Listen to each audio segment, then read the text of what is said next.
রামিসার কি ভুল ছিল, ধর্ষণের পর খুন হইল। খুন করে লাশ গুম করিতে চায়, গুম করিবার লাগিয়া সে লাশটাকে টুকরো বানায়। আহারে নিষ্ঠুর খুনি, নেশার ঝোঁকে পাগল হইয়া যায়। 7 বছরের শিশুটারে মারলি পাষাণ কেমন করে, তোর মনে কি দয়া মায়া নাই? গুম করার লাগিয়া সে যে মাথা বালতিতে ফালায়, এই দিকেতে মাতা পিতা রামিসাকে খুঁজিয়া বেড়ায়। খুঁজতে খুঁজতে মাতা পিতায় দিশাহারা হইয়া যায়।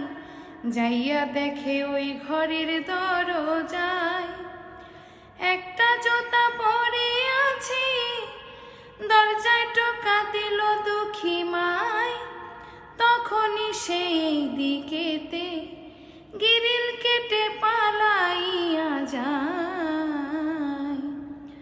স্বামী স্ত্রী দুইজনেতে গিরিল কাটল বুদ্ধি করে, বউ ঘুমের ভান ধরিয়া রয়। বলে ঘুমের ওষুধ খাওয়াইছিল, কিছু নাহি বুঝতে পায়। কিন্তু পুলিশের চোখ ফাঁকি দেওয়া কোনোভাবে সম্ভব নাহি হয়।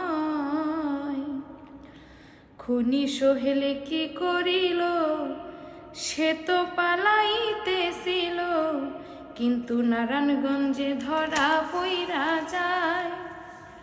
কিভাবে সে খুন করিল, পুলিশকে সে বইলা দেয়।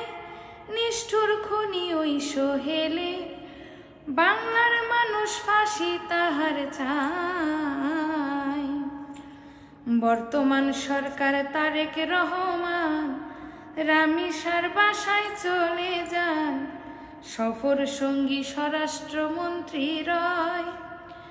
তারেক রহমান তখনই সে রামিসার মাকে বলে দেয়, এই নির্মম কাণ্ডের বিচার হবে, অবিচার হবে এই বাংলায়।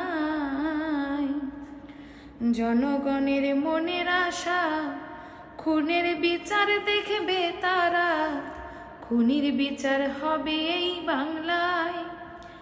এই বিচারটা যদি না হইবে, ধর্ষক বাড়বে এই বাংলায়।